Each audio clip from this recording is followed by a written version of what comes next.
श्री शिवाय नमस्तुभ्यम। दोस्तों, आप सभी लोग जानते हैं कि 26 दिसंबर 2022 साल का आखिरी सोमवार पड़ रहा है।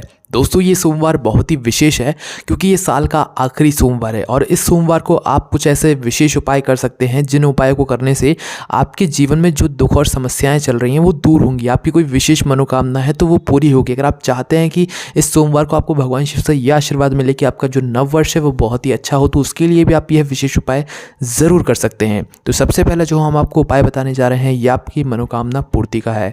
इसके लिए आपको बस एक बेलपत्री की ज़रूरत पड़ेगी और इस उपाय को आपको प्रातःकाल सुबह सुबह कर लेना है। ठीक है, इस एक बेलपत्री को लेकर आपको जाना है किसी भी बड़े वाले बेलपत्री के वृक्ष के नीचे। ठीक है, मतलब बेलपत्री के वृक्ष की छांव में जाकर आपको बैठ जाना है।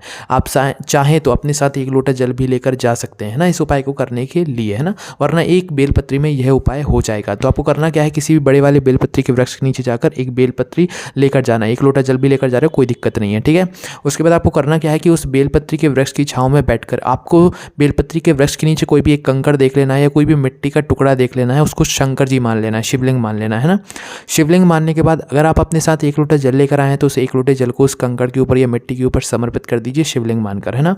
उसके बाद दोस्तों, आप जो अपने साथ बेलपत्री लाए हैं इस बेलपत्री को आपको क्या करना है, अपने सीधे हाथ की हथेली में रखना है। कैसे रखना है, जैसे आप लोग शिवलिंग के ऊपर बेलपत्र को समर्पित करते हैं वैसे नहीं रखना है। आपको अपनी हथेली में जो है सीधा बेलपत्र करके रखना है। कैसे रखना है, जो बेलपत्र की डंडी का मुख होगा वो आपको अपनी तरफ करके रखना है और जो बेलपत्र की बीच वाली बड़ी पत्ती का मुख होगा वो आपको बीच वाली बड़ी पत्ती की तरफ करके रखना है। ठीक है, अब इन पत्ती को इस प्रकार से रखने के बाद आपको भगवान शिव जी के कोई भी एक मंत्र का जाप करना है। ठीक है, कौन से मंत्र का जाप करोगे, श्री शिवाय नमस्तुभ्यम का जाप कर लेना या महामृत्युंजय मंत्र का जाप कर लेना। ठीक है, अपने सीधे हाथ की हथेली में इस प्रकार से इस बेलपत्री को सीधे हाथ की हथेली में रखकर अपनी मनोकामना भगवान शिव से बोलकर इस बेलपत्री को उसी बेलपत्री के वृक्ष की छांव में बैठकर वहीं पर बेलपत्री के वृक्ष के नीचे जो भी कंकड़ या मिट्टी पड़ी हुई हो उसके ऊपर समर्पित कर देना और भगवान से अपनी मनोकामना बोल देना। यह बहुत ही विशेष उपाय है, ज़रूर करके देखना। मनोकामना पूर्ति के लिए बहुत ही विशेष उपाय है, पर इस उपाय को सिर्फ बेलपत्री के वृक्ष के नीचे ही बैठकर आपको करना है। उसके बाद दोस्तों, दूसरा जो उपाय है वो भी आपको इस सोमवार के अंतिम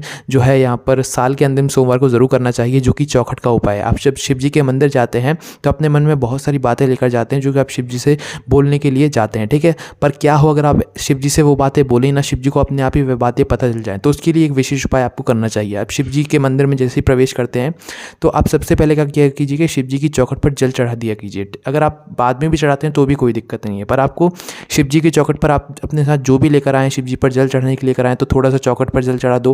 बेलपत्र लेकर आए हो, ज़्यादा बेलपत्री तो एक बेलपत्री जो है शिव जी की चौखट पर चढ़ा दो। फूल लेकर आया तो फूल शिव जी की चौखट पर चढ़ा दो, और अगर एक चावल का दाना भी लेकर आए हो ना तो वो भी आप शिव जी की चौखट पर समर्पित कर सकते हैं। इससे होगा क्या कि शिव जी की चौखट पर एक गण रहते हैं शिव जी के, जिनका नाम मणिभद्र है, और ये गण का काम क्या रहता है कि जो भी शिव जी की चौखट पर कोई भी सामग्री समर्पित करता है तो उनके मन में चल रही बातें पूरी वो जो गण रहते हैं चौखट पर वो शिव जी तक पहुंचा देते हैं, और शिव जी को जब जो सामने वाले की मन की बात पता चलती है तो उस समस्या का वो निदान कर देते हैं, उसको सुलझा देते हैं। ठीक है, तो इसीलिए जो है कहा जाता है कि शिव जी के चौखट पर भी आपको कुछ ना कुछ ज़रूर समर्पित कर आना चाहिए, क्योंकि शिव जी के गण आपके मन की बात शिव जी तक पहुँचा देते हैं ना। उसके बाद दोस्तों, आपके जीवन में बहुत ज़्यादा कष्ट है, बहुत ज़्यादा दुख परेशान आप लोग हो, तो भाई इस साल के अंतिम सोमवार को शाम के समय प्रदोष काल में आपको ये छोटा सा उपाय ज़रूर करना चाहिए। इस उपाय को करने के लिए आपको अपने घर में 3 दीपक तैयार करने हैं। मिट्टी के भी ले सकते हो, आटे के ले रहे हो तो आटे का आप लोग 3 दीपक बना लेना। ठीक है, उनमें गोल बाती रखना है और घी डाल लेना है। इन 3 दीपक को तैयार करके आपको जाना है 3 वृक्षों के नीचे। कब जाना है, इस साल के अंतिम सोमवार 26 दिसंबर 2022 को शाम के समय प्रदोष काल में। ठीक है, अब जाना है सबसे पहले आपको बेलपत्री के वृक्ष के नीचे। बेलपत्री के वृक्ष के नीचे जैसे ही पहुँचो तो श्री शिवाय नमस्तुभ्यम का जाप करते हुए या कोई भी मंत्र का जाप करते हुए भगवान शिव जी का श्री शिवाय नमस्तुभ्यम का जाप करते हुए पहले दीपक को आपको बेलपत्री के वृक्ष नीचे जाकर जला देना है। ठीक है, उसके बाद दूसरे वृक्ष के नीचे जाना है जो कि पीपल का वृक्ष है। ठीक है, बड़ा होना चाहिए। ठीक है, दूसरे वृक्ष के नीचे पीपल के वृक्ष के नीचे जाकर भगवान शिव जी के मंत्र का जाप करके इस दूसरे दीपक को भी आपको जला देना है ना।